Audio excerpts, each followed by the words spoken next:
wannan dutse ne aka dinga rigima da shi zamanin Shehu Ibrahim ko wanda Larabawa suka ce a cire ya matsi ɗakin Ka'aba yana ana dawafi ana mutuwa ana turmutsu saboda kowa zai ce sai ya bi ta wurin mukama Ibrahim din ko ya taba ko ya shafa ko wani makamancin haka saboda darajar da ke wurin da albarkar da ke wajen to sai zama ana turmutsu wajen bi ta jiki sai zama ana mutuwa sai malaman Makka suka ce to ya kamata a cire a zamanin Shehu Ibrahim ake wannan annabi Shehu Ibrahim ce a karace suka ce mai dalili ce a ba za su rabu ba tun fil azal haka suka zo ba ka za a tafi suka ce a shine bai gane karatun ba yace musu a su ne dai wasu gane suka ce to shi kenan baba ne zai ka san baba sai ya ce ma Shehu Ibrahim anan Rabi'a shi kada sai ya ce baba sai suka ce to baba yanda dai za a yi dai shikenan dai bari dai a gama aikin hajji shikenan ga koma gida dama shi suke ba shi visa duk shekara ya zo ya koma to daga nan Shehu Ibrahim aka lallaba shi ya koma kafin shekara suka kira ma'aikata akan ai power ai operation a yanke dutsen ta kasa a kwakule a matsa da shi saboda ya matsa dakin Ka'aba to aiko wurin aikin ne suka gane abin ba zai rabu ba wasu malamai suke cewa idan akai operation za a yanke tsakanin su sai a ji dakin Ka'aba yana girgiza kamar zai fashi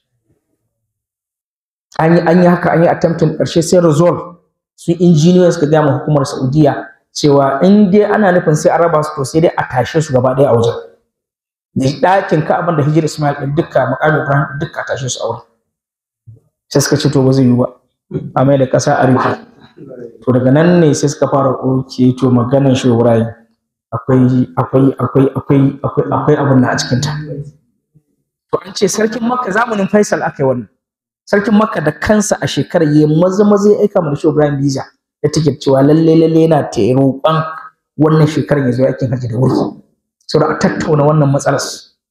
Shehu Ibrahim ya zo an ce sarkin Makka a shekarar Faisal shi je tare Shehu Ibrahim da kansa ya fuci da kansa ba a taɓa bi na sarkin Makka ya je tare wani malami ba sai Shehu Ibrahim duk tarihi ya je taro shi da kanshi ya zo da shi ya ce su je gidansa ya masa masauki ce a ya zo Saudiya ya zo Makka bai ji ya ziyarci Annabi Muhammad ba ya je gidan wani ya ce ba zai yi ba ya bari ya gama duk abin da zai yi sannan zai zo Ibrahim ya gama aikin hajjin shi komai sannan ya zo an ce daga iyakar din ma ya ɗauko mishi littafin Sabilus Salam littafin da shi Ibrahim ya wallafa akan wannan rigimar da aka yi da malaman duniya Rabi'atul Islamiyatul Alamiyya sai ya miƙa ma Faisal sarkin Makka sai ya ce masa anna laka haza daga ina kuma sai ce ko min indillah yadda kaga haka suke wannan ibara ya ba mu Faisal littafi Faisal ya zo duba littafi kafin a zo zaman Rabi'a bayan an gama aikin hajji gabaki daya duk malaman duniya suka taru a Rabi'a aka ƙara tattauna maganar sai Shehu Ibrahim sai tashi sai da kuma musu tarihin tun daga mu'assasan sakon ɗakin Ka'aba tun daga sama ginin mala'iku ginin Adamu ginin waye da yanda ruwa ya dinga rusawa da ni har aka zo wannan rana da Hijir Ismail din da yanda ya zama kaza har aka zo wannan rana duka yana tsaye ya fede musu wannan tarihin duniya tana sauraron shi wannan kaka ce wai almara ne wannan a zahiri aka yi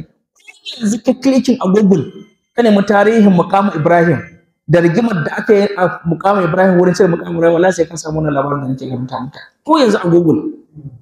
ba wai wani shaci faɗi bane duk da malaman duniya ne aka yi wannan kuma lokacin duniya ta fara zama yar zamani an rubuta abubuwa da yawa da ma Shehu Ibrahim ya gama ba da wannan sai ɗauki littafin Sabilus Salam fi biqa'il maqa sunan littafin kenan ina da littafin kofi ɗaya sunan littafin hanyar zaman lafiya a bar Maqam Ibrahim da yake sunan littafin kenan Shehu Ibrahim ya harrare labarin Maqam Ibrahim da ɗakin Ka'aba da kaza duk a cikin littafin sannan sai ba ma sakataren Rabi'a ana ce mishi Muhammad Surur dan Misra ne shi kuma shugaban Rabi'an shine Muhammad ainihin Sheikh Ibrahim Ali Sheikh sunan su da Shehu Ibrahim ko Abdullahi Ali Sheikh ne ko Ibrahim Ali Sheikh ne shine shugaban Rabi'an a lokacin daga nan ya dauka ya bashi ita Rabi'atul Islamiyatul Alamiyya din ita wannan Rabi'a ta duniya ita ta buga littafin da hannunta da kanta ta raba ma malaman duniya kyauta to a kofin na Rabi'a na da kofi daya a kofin na Rabi'a wanda Rabi'a ta Makka ta wallafa ta raba ma duniya ina da kofi daya to ka je ka bi tarihin nan zaka gane cewa duk masu kokarin sai sun bid'antar da Shehu Ibrahim ko su kafarta shi ko su bid'antar da dariƙa da sufanci zaka ga ashe sun makar ba san tarihi bane ba san wai Shehu Ibrahim shi sa to kaji cikon labarin Maqam Ibrahim kenan. Saboda haka aka bar Maqam Ibrahim inda yake sakamakon wannan tarka amma da tuntuna an cire shi inda yake. Allah ya samu dace. Amin. Shikenan tambayoyin ko? Subhana rabbika rabbil izzati amma yasifun, wassalamu alal mursalin walhamdulillah.